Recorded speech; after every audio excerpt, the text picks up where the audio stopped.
Asim, it's wonderful to be sort of connected with you after what, 2 years? I think it's been such a long Yes, time. Last two time we years. spoke was probably at the premiere of Cake, and Yes. now you have Churails. I mean, how is it going so far? It's going well. It's slightly overwhelming, exciting, nerve-wracking. It's been a long process. I mean, if Cake was one film, this has been equivalent to making 4 films back to back, because it really has been made like a film with as much attention and love. So yeah, so I'm excited. Yes, definitely. I think we're all very much looking forward to it as well. I mean, you've explored a strand of feminism and tackling stereotypes in Cake. So, is this what encouraged you to make Churails on Z5? Kind of. I think I've always done it. Even if you take my short films, I think the themes that I've kind of addressed, and always making a central protagonist to be a female. I think these are themes that I'm constantly drawn to. I think, I've always found interesting that even though being a woman is not a minority, it is equivalent to being a minority, like an ethnic minority or a sexual minority, because you don't have the power, and the majority has the power, and the majority are men. So I think I've always been interested in exploring people on the fringes of the society, and this does it wholeheartedly. Cake, it was still, I think, baby steps. Yeah, I think Cake was a very I think it was more of a family dysfunctional family drama more than Yes. sort of making. I mean, there were a lot of societal issues raised and sort of Yeah. like cultural like sort of Yeah. norms tackled as well in that as well. But I think this one really just takes it out of the park completely. Yes. Um, Tries to anyway. yeah, definitely. I mean, I think the title Churails is quite rough and wacky, and I'm sure it will probably raise a lot of eyebrows. So, how did you zero in on that? I think it was an idea. Well, the idea was that churels is often a word that is used with a lot of as a negative label for women. But interestingly and paradoxically, it only represents good quality. It represents courage. It represents a woman wanting to step outside the 4 walls of her house. It is a woman wanting to achieve something for herself. All of these things, and sometimes even aggression, if faced with someone who is trying to harm you physically or emotionally. So I think all of these things are good qualities. They're qualities that should be promoted in a woman. A woman should be all of these things. So I think the idea was to take ownership of that word, and subvert it and say, look, all the qualities you associate with churels, we deem them to be positive, and we're going to use this. We're going to self-label as churels, and we're going to see it as something positive and wear it as a badge of honor. So I think that really was the genesis of this. Because it almost seems very not satirical, but I think very sarcastic. It's almost like It is. It is. I think anytime you take any word that the system or the majority have used against you, and you can manage to turn it around, it is a bit amusing. yeah, no, definitely. I think it's quite interesting how Cake began with a C and Jurels began with a C. So it That's a definitely coincidence, though. that is. I was gonna say, I'm sure that is No, probably. no, no. I'm not doing a Karan Johar with starting everything with a K. No, that's not happening here. In fact, in Urdu, they are both. It's a ka and a cha, so it's different. Correct. But Correct. but no. Yeah, or maybe you're doing an Ekta Kapoor with the K's, because her serials begin with the Oh, K, she right? did those. No, no, no, no, no, no, no. Hopefully, I'm gonna try and steer away of C next time, Yeah, right? exactly. No, wonderful. But I think Asim, when a filmmaker makes a film or content which is on female issues with women taking center stage, Yeah, it's often a discussion point as it's considered to be almost like mansplaining. There's a lot of like, absolutely, so absolutely. a lot of people have issues with why is a man making a film on women's issues? Aren't we Yeah. enough to make a film on that? So what do you think of this whole idea? And do you think it's more important to have women telling women's stories? Is gender really important?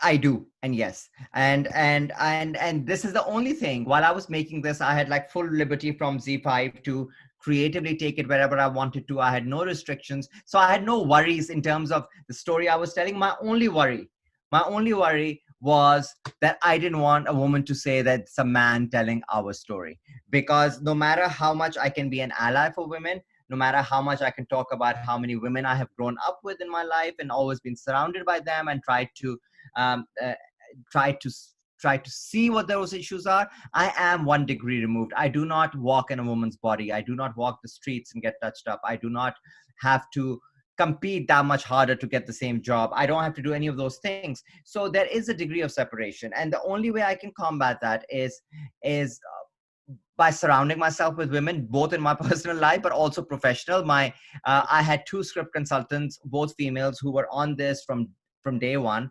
So as I wrote the scripts, it would go to them even before it would go to ZEE5 for approval, because I said that, look, I'm telling the story, I'm writing all 10 episodes, but I need a woman to read this, a Right. woman who, and they're both strong, opinionated women. And of course, I have other people, my ADs, a lot of them were female. They were also reading it. So I had a strong team of women that were reading it. And yes, in an ideal scenario, I want these stories told by women. And I want a world where 50% of representation is female filmmakers and they can tell their stories their way. But until they can do that, if I'm in a position to tell a story, I don't want to tell a story about an alpha male, aggressive, toxic masculinity. I would much rather try my best to tell a female story and give them representation, at least on the front of it, if I can't give it behind. If they can't write and direct, they've not been given those opportunities, I would rather take that opportunity I've been given and tell stories about women. Right, yes. And I'm really, so you kind of mentioned about you do ideally want women to tell such stories. Yes. So what do you think is stopping them from doing that in particular? I just like any other industry, it's likely a man's world. It is, men get more opportunities. I mean, don't get me wrong. We have a lot of female representation in television writing in Pakistan. Yes, but it's the same kind of television writing.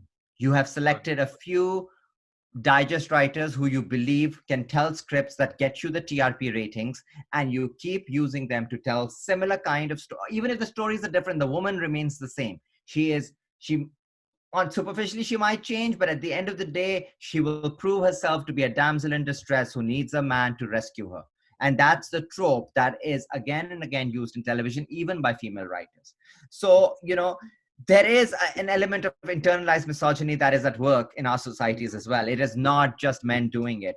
And but coming back to your question, what is stopping them is this patriarchal society, the same society that we're talking about in Churails, who don't allow these women to live their life to their full potential, and hence they're taking these drastic steps, or don't see them as their equals. It's the same thing in working in an industry. You do not want to show women who are out there and boisterous and open-minded and talking about themselves and blunt.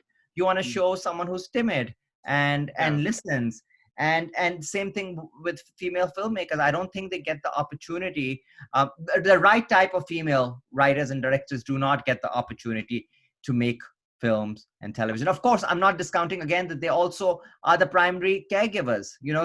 So how many fathers do you hear of who take parenting full time? It's not still something that is only coming up. So I think that there has to be a drastic shift in society, and this again is a first world problem as well. You'll see it at the academies. You'll see it everywhere globally, that the representation is awful, and then you take a model that is global and then you put it in a society like India and Pakistan, it just gets much worse. Yeah, but I think what's interesting is that even Churails as well in particular, I think it kind of, it sort of talks and addresses, I think, which is what you said, is more universal issue rather than specifically related to two countries. I mean, it is, look, it is culturally specific in the sense that there is no point telling a narrative that is not grounded in a certain way, right? So it is grounded in Pakistan. It is grounded in our stories, but our stories are not very different from India. And especially the issue of misogyny and working in this difficult man's world, it's very common, and we share that between India and Pakistan. So I think this is perhaps something that kind of the content that we're doing is something that binds them together. Right. Yeah, no, definitely. And I think it's great as well to kind of see that. But I think challenging societal and cultural norms is never easy. I think, and the sort of bold content in the series could possibly ruffle a few feathers. I mean, I've seen the trailer, and I think I actually watched episode 1 on a special screener link, and I was I was impressed because it's very brave of you to kind of do what you're doing. So I want to just congratulate you on that front as well. Thank you. But are you expecting a backlash, and how are you prepared for it? Well, I'm mentally prepared for it. Am I expecting a backlash? I think there will be certain pockets of noise. It's very common. I got certain pockets of noise in Cake, which was such a simple Ooh, film. So I can really? imagine, yeah, but it's the smallest of things. But you find, people gravitate towards noise, and we as a subcontinent are very keen to make noise. So you will find noise. You will find certain pockets who will make noise. But frankly, I think it's time. To ruffle some feathers, as you said. It's time. Yeah, Feathers have to be ruffled now, because we can't churning the same kind of content out and the same.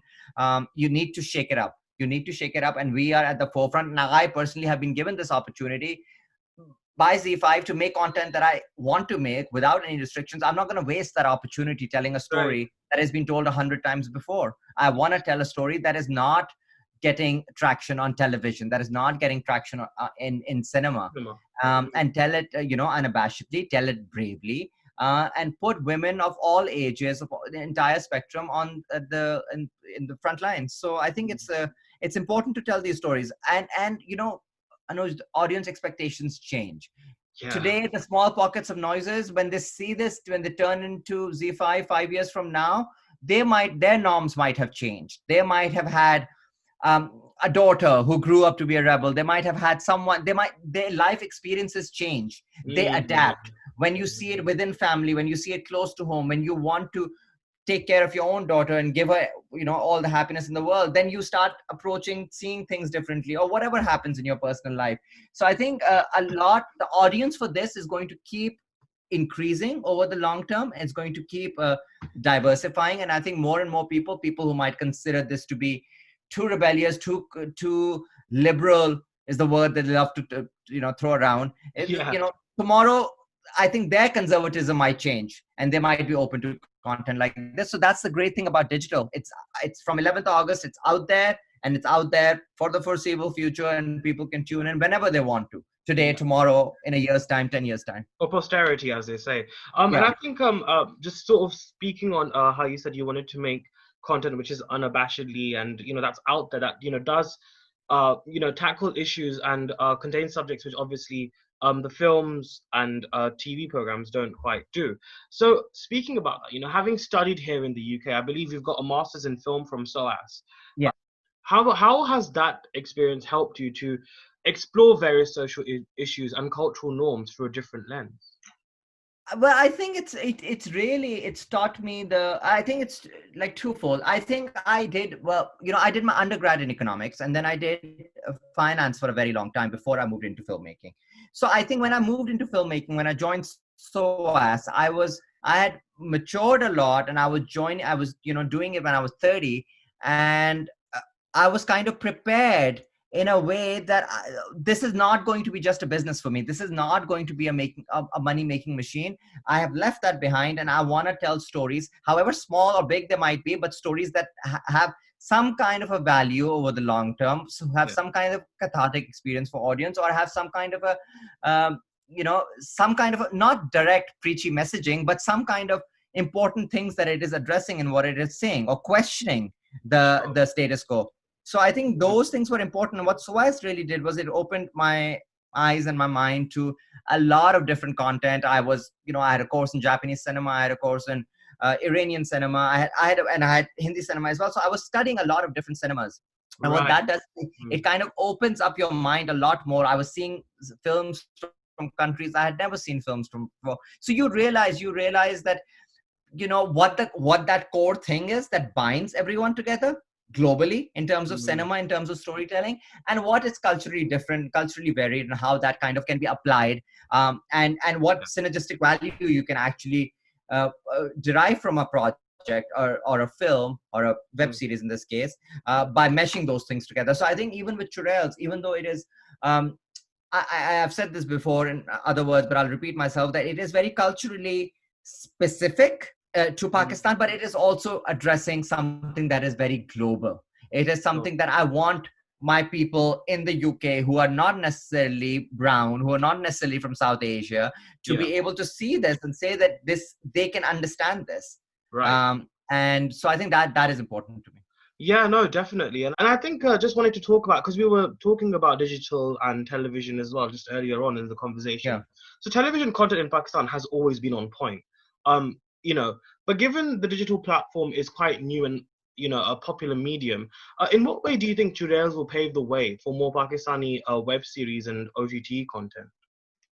Well, I hope it does. I hope this gives us a global voice. I think it helps people, because hundreds of people, both in front of the camera and behind the camera, have worked on this and have worked very, very diligently and with a lot of love and time. And so I want them to be noticed. I want their work to be noticed on a global platform, on a global scale. And I think ZEE5 is giving us that opportunity with so many countries that they're going to be pushing this out to. So I think that is great. And I hope more. The thing is, you know, TV content is great, but it fulfills a certain purpose. And whatever you say about innovative content on TV, there will always be restrictions, and there will always be what is the rating game. And it will always be driven by, and ratings only come when our audiences, you see, audiences are not very open to change because they like the comfort. So it is our job to keep trying to push them, and I'll give a little bit of a push and someone else comes and gives a little bit of push, and then they change. You can't expect them to change automatically all the time. So the rating games, unfortunately, what it does is that it perpetuates the same thing has to be made again and again and again. You just change a little bit of it and you give them the same content and keep them happy. And television will always have this because advertising, corporates, you know, everyone knows. Digital is a different game because it's diversification. It is building a library. So the aims of the platforms are very different. They want a lot of content, a lot of different content, so they can put it up, so they can cater to as big a variety as possible.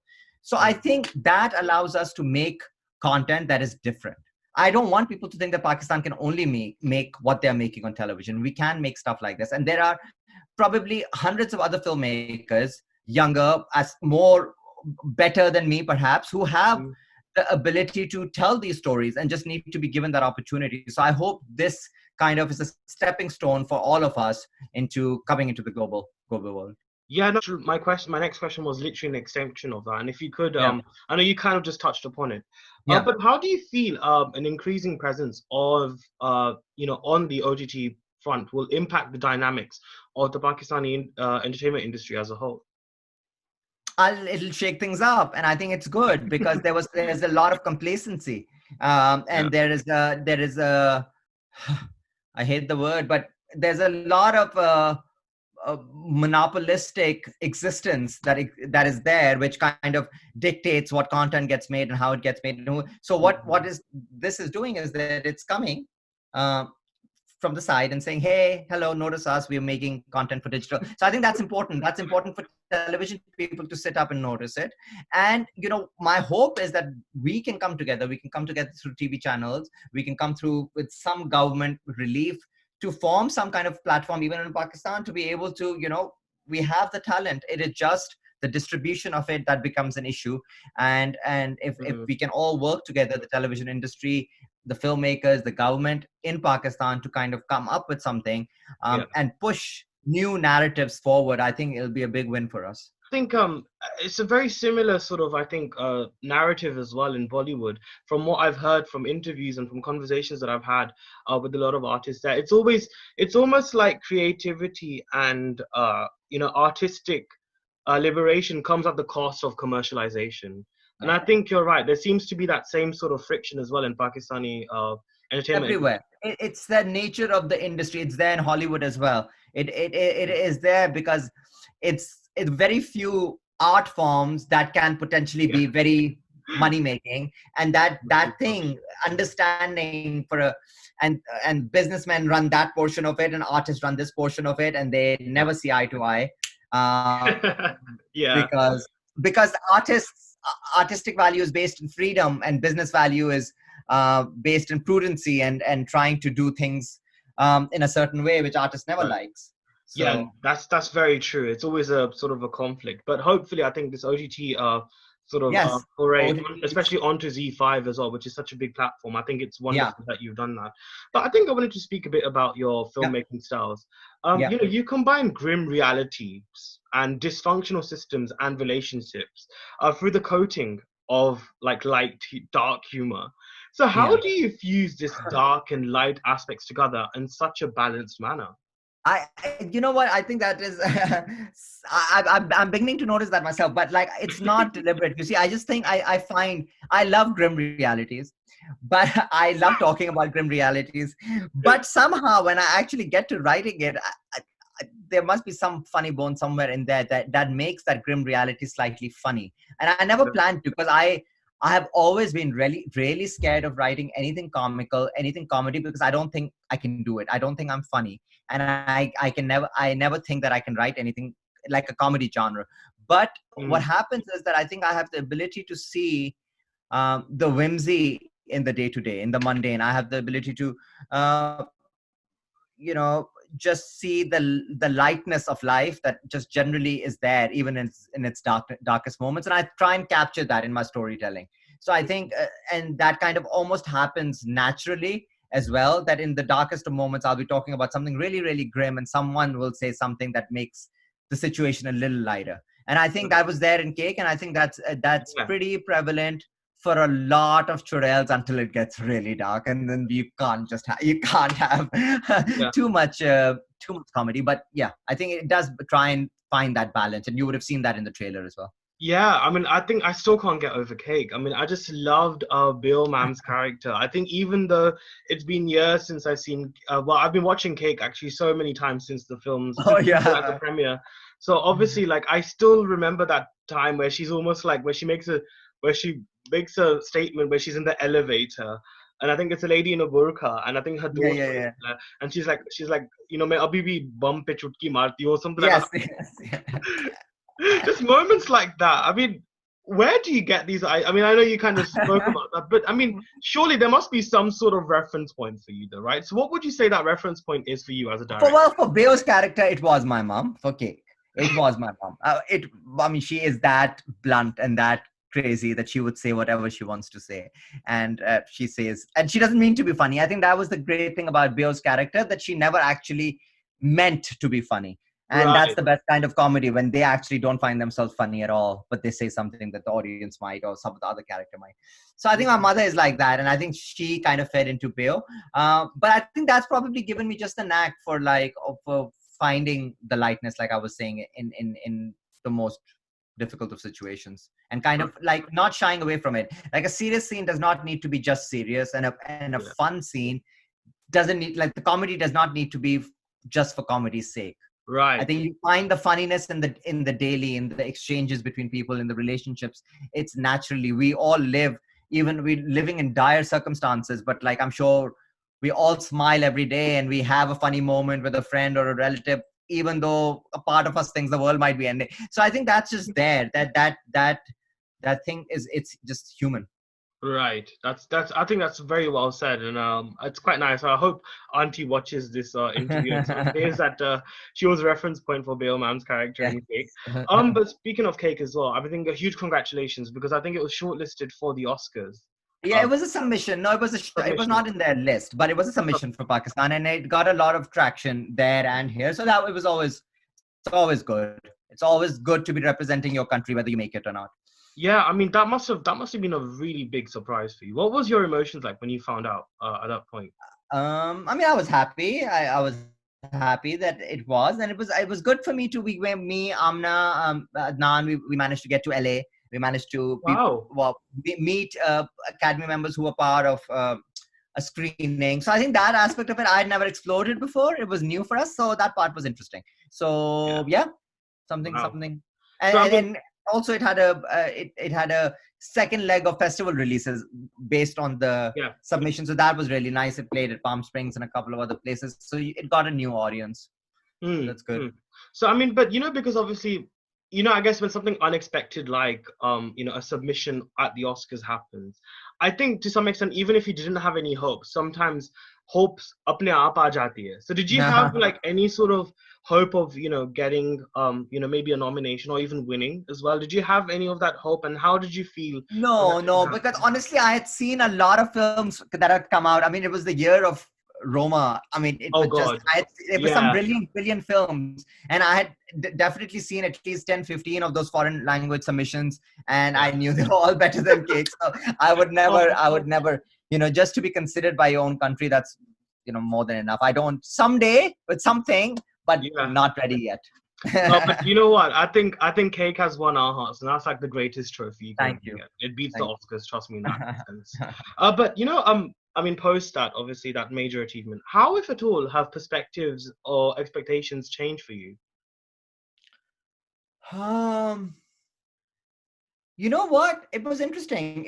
The buzz of Cake was great, but there was a lot of there was a bit of a downer after it, because there was a lot of I got called in by TV channels and stuff, and the Mm, feeling was, Acha, you've done Cake, and it was your little pet project that you had done, this little indie film, and now you want to think something about like doing more mainstream commercial. And I was like, no, I thought I had to make a good film that was not commercial to prove that that is not the cinema I want to talk about.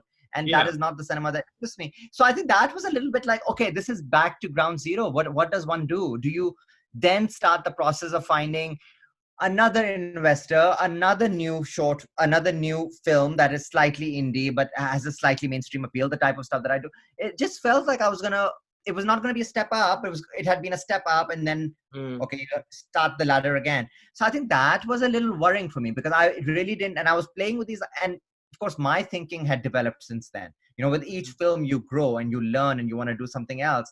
So I wanted to tell a bolder story this time. I wanted to go sort of not like scale bigger, but content bigger. yeah. I wanted to address something, and I felt like I was like, no, but television is not my medium, and film is not going to allow me to do that, because there'll be censor boards if I go too bold.